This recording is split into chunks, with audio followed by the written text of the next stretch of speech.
Hi, everybody. Welcome back to Old Time Rock and Roll. I'm your host, David Tear. Sorry I'm doing this video so late. I was out with my friend most of the day again. She came back to visit me in Vegas, and we're kind of doing more stuff together. But anyway, I am doing this video. I'm ready to go to sleep pretty soon, but anyway, I figured I wouldn't let you guys down for today. So I'm featuring song number 2594 of my personal top 3,000 songs of all time from 1954 to 1999. And that one is The Way That You Love Me by Paula Abdul. This came out well, it was actually released twice as a single. It was first released in 1988. At that time, it didn't get very high. It only went to number 88. But then it was re-released the following year, went all the way into number 3. And it was featured on her number 1 album from 1988, her debut album called Forever Your Girl. And here's a picture of Paula Abdul. Very cute girl, I think, when she started out. Very, very hot, I think. And a good singer. I liked her. I liked her when she was popular. And I guess first I'm going to talk about this song, The Way That You Love Me.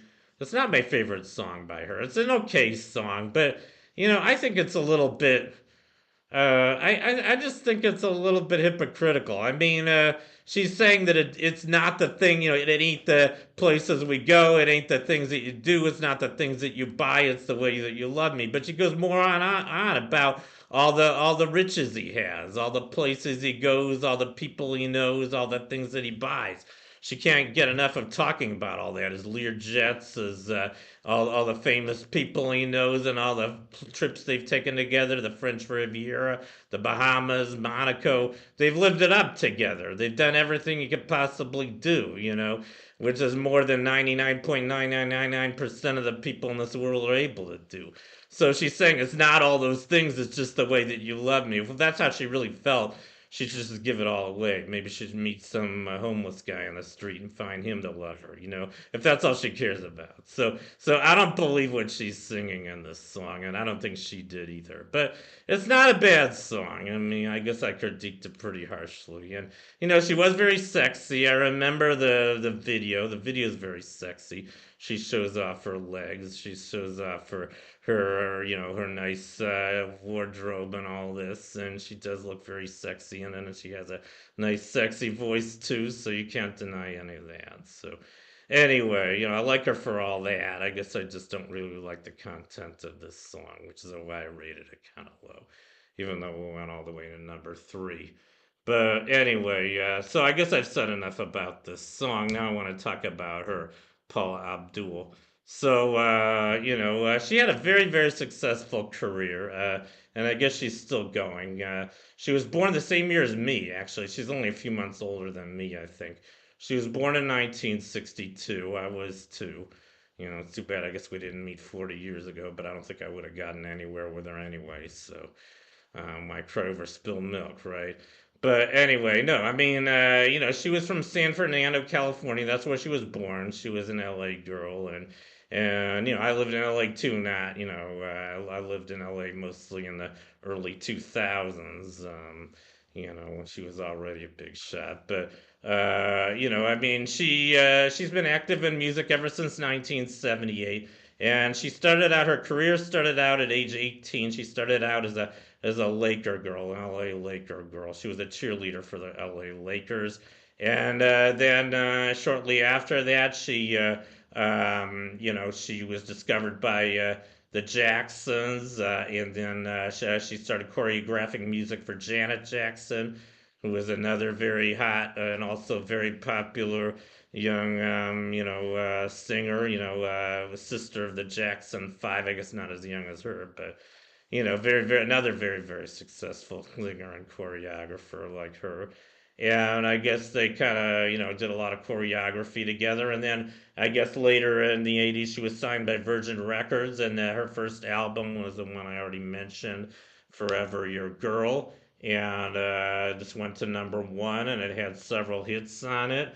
And she's had a total of 5 number 1 songs, which puts her in 7th place among all women in solo number 1 singles, tied by Diana Ross and Lady Gaga. I don't know who the 5 are above her, but anyway, just thought I'd mention that. Now I'm gonna go through her hits. So her first hit was in 1988. It was called "Knocked Out." That just barely missed the top 40, went to number 41.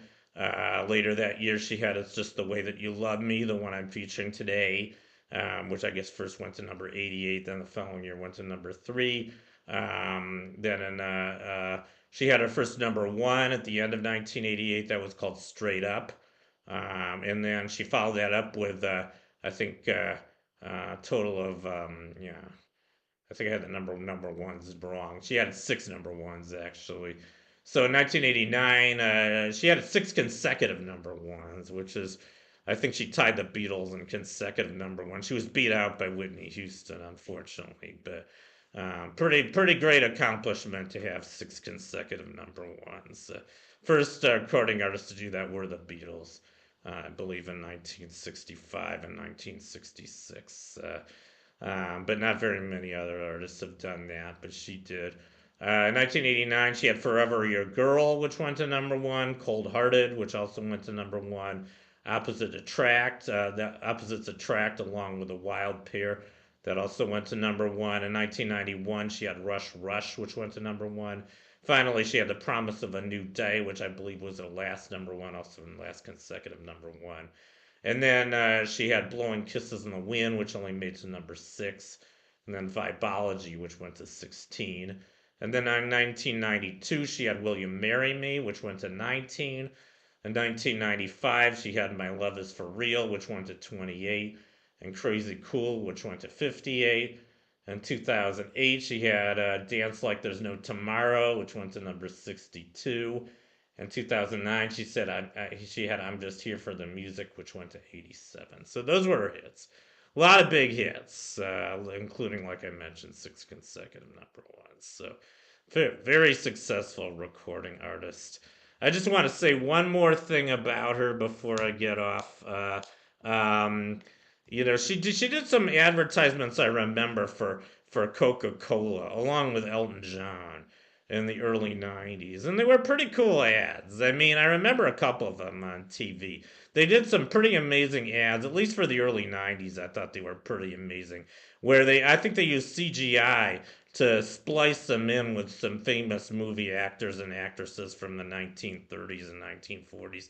They first did this with Elton John. I think they put him with Louis Armstrong, and I forget who else, maybe Humphrey Bogart or something. But then they did the same thing with Paula Abdul. They had her with Groucho Marx and with Cary Grant. I just remember that. She's having a Coke with Cary Grant. So I thought that was kind of cool. I like her. I like her. Like I said, she was a very, great singer and a very beautiful woman. And I guess, and I have several other songs coming up later on my list. So that completes my profile of "The Way That You Love Me" by Paula Abdul. Thank you for watching. You guys rock, and I'll see you next time. Bye.